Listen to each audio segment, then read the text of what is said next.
The first rays of sunlight barely touched the airport as a cold, hushed calm filled the terminal. Near Gate 37, Ibrahim Traore waited patiently. He wore no suit, had no entourage, carried no flashy belongings. To most passers-by, he looked like just another African traveler. But he wasn't just anyone. He was Ibrahim Traore, president of Burkina Faso. Traore preferred to move quietly. No cameras, no fanfare, no bodyguards. Humble, private, grounded. His return from crucial diplomatic talks in Europe was no different. Discussions of gold, sovereignty, and Africa's future were behind him. Now, he simply wanted to go home. As he approached the Air France flight bound for Ouagadougou, he greeted an airport worker in French with a warm bonjour, CAVA. The worker smiled back, unaware of who he truly was, just how Traore liked it. He boarded the plane without fuss, nodded politely to the flight crew, and settled into seat 2A in business class by the window, unnoticed, unbothered, or so he thought. A few rows behind, the seeds of tension were being sown. A senior French CEO, head of a major energy company, was also bound for Burkina Faso, accustomed to red carpets and first-class treatment. He was outraged to find business class full. He refused to accept it.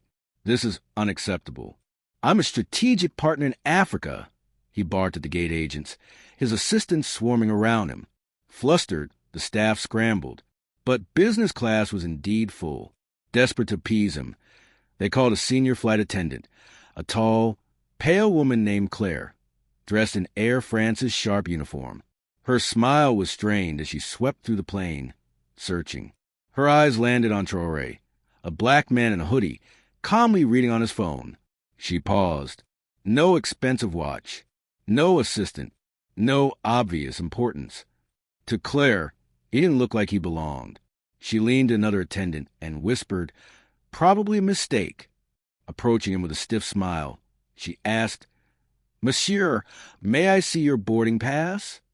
Without protest, Traore handed it over. She scanned it, 2A, correct, but something in her expression flickered. Still, she pressed on. "Sir," she said, voice tight, "we may need you to move to economy to accommodate another guest. We will compensate you." Traore looked up calmly. "And why me?" "No reason, sir," she said quickly. "Just a small adjustment." "A guest more important than me?" he asked, voice steady. Claire didn't answer, only smiled thinner. Around them, a few passengers began to notice. A newspaper lowered. Fingers paused on laptop keys, but silence reigned. "I will remain in my seat," Traore said simply. Claire stiffened. She wasn't used to being told no, especially by an African passenger. Still forcing a smile, she said colder now, "Sir, it's for operational reasons." Traore didn't budge. "If it's operational," he replied, "explain why I was elected." She faltered, rattled. Claire marched to the cockpit, whispering to the captain. Returning, she made a new plan, move someone else. But her eyes sought out only passengers who, like Traore, didn't look important. Another black man, then another. Mistake number 2. Traore watched silently, noting every detail. She approached a young African man in his 20s, asking him to move. Confused, he stammered, "Why me?" Before Claire could answer, Traore stood. "Enough," he said, voice calm but resonating authority. "You are making decisions based on skin color, not tickets. That's discrimination." Claire paled. "Sir, sit down. Don't cause a scene," she snapped. But Traore's steady gaze made her falter again. She didn't know who he was, just another troublemaker in her eyes. Under her breath, she muttered in French, "Always making noise, these people." At that moment, the CEO finally boarded. Claire greeted him with gushing politeness, handing him champagne and promising, "We're fixing your seating, monsieur." Meanwhile, Traore sat quietly, tapping the armrest rhythmically. He didn't need to raise his voice. He didn't need to announce who he was. The storm was already coming. Mid-flight, Claire returned, avoiding his gaze, offering him a drink. "Water," he said curtly. No more words. The CEO, on the other hand, was treated like royalty. Laughing, He bragged loudly. Burkina Faso is lucky to have us, bringing order to chaos. Claire nodded eagerly, unaware that 2 rows away, the president of Burkina Faso was listening.